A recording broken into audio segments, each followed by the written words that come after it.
కేటీఆర్ హైదరాబాద్ నగరంలో సుడిగాలి పర్యటన చేశారు. అభివృద్ధి కార్యక్రమాలను ప్రారంభించారు.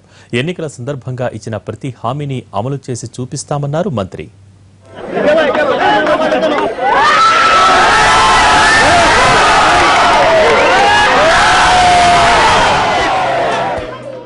ఐటీ శాఖ మంత్రి కేటీఆర్ భాగ్యనగర్లో సుడిగాలి పర్యటన నిర్వహించి పలు అభివృద్ధి కార్యక్రమాలను ప్రారంభించారు. పాత బస్తీలోని గౌతమ్ నగర్ వద్ద కమ్యూనిటీ హాల్ ప్రారంభంతో మొదలైన పర్యటన సాయంత్రం అత్తాపూర్లో చింతలకుంట పార్క్ ప్రారంభంతో ముగిసింది. మంత్రి పర్యటనలో ఎంఐఎం నేతలు, నగర మంత్రులు పాల్గొన్నారు. సర్కిల్ 10B లోని గౌతమ్ నగర్ లో కమ్యూనిటీ హాల్ ని ప్రారంభించిన కేటీఆర్ ఫరూక్ నగర్ లో 8 కోట్లతో కొత్తగా నిర్మించిన బస్ డిపోతో పాటు బస్ టెర్మినల్ ని ప్రారంభించారు.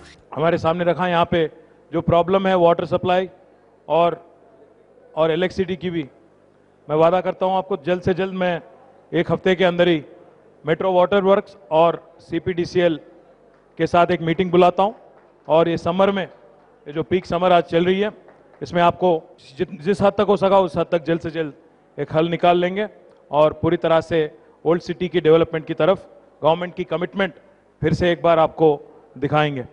ఈ సందర్భంగా ఓల్డ్ సిటీ అభివృద్ధికి ఇచ్చిన హామీలన్నీ అమలు చేస్తున్నామన్నారు.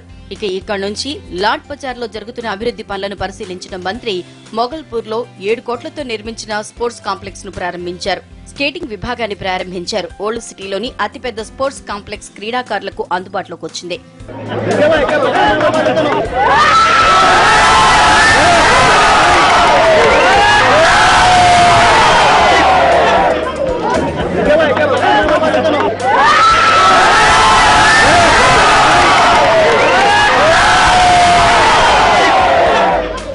పాతనగరంలో ఆశ్రమ ఆసుపత్రి సందర్శించిన ఆయన తర్వాత రాజేంద్ర నగర్ సర్కిల్లోని మైదార్ దేవపల్లిలో కొత్తగా ఏర్పాటు చేసిన ప్లే గ్రౌండ్ ని ప్రారంభించారు.